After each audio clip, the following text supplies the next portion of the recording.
Big boss హౌస్‌లో తల ప్రాణం తోక్కొచ్చేలా మారిన నిఖిల్ పరిస్థితి. ఇంటా బయట కూడా నెగటివిటీతో నిండుకుపోయాడు. అసలు సీరియల్స్ చేసుకున్నప్పుడే బాగుంది బాబోయ్ అన్న పరిస్థితికి మారిపోయిన నిఖిల్.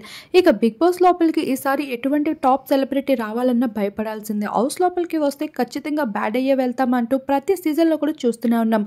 గత సీజన్‌లో అమర్‌దీప్, అంతకుముందు సీజన్‌లో షణ్ముఖ్ జస్వంత్, అంతకుముందు సీజన్‌లో దీప్తి సునాని ఇలా చాలామంది బిగ్ సెలబ్రిటీస్ అందరూ కూడా బ్యాడ్ నేమ్‌ని సంపాదించుకున్నారు.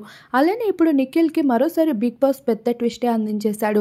సోనియాని వైల్డ్ కార్డ్ ద్వారా హౌస్ లోపలికి ఎంటర్ చేసేయడమే కాదు, ఇక సోనియా కూడా అంతే రెచ్చిపోతూ బయట ఎదుర్కొన్న నెగటివిటీ ట్రోలింగ్స్ని భరించలేక ఇక హౌస్ లోపలికి వచ్చి రాగానే ప్రేరణ నిఖిల్ని నామినేట్ చేస్తూ వచ్చేసింది. అయితే నిఖిల్ని నామినేట్ చేయడానికి కూడా రీజన్ అయితే యశ్విని అని చెప్పుకోవచ్చు. అయితే యశ్వినితో నిఖిల్ క్లోజ్గా ఉండడం సోనియా ఏమాత్రం సహించలేకపోయిందో ఏమో.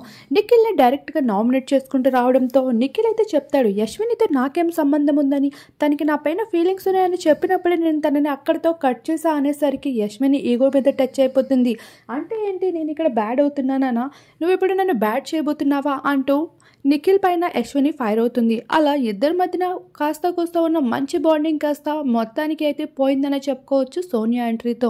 ఇక సోనియా నిఖిల్ నెత్తి మీద బాటిల్ విసురు కొట్టి నామినేట్ చేసిన విధానం చూస్తుంటే ఇక పేకల దాకా కోపం పెంచుకొని నిఖిల్ని నామినేట్ చేసేందుకు వచ్చినట్లే కనిపించింది. ఇక ఈ ట్విస్ట్ అంతా చూసేసి హౌస్మేట్స్కి ఏం జరుగుతుందో కూడా అర్థం కాలేదు. ఒక్కసారిగా ఒక్కొక్కరి మైండ్ బ్లాక్ అయిపోయింది.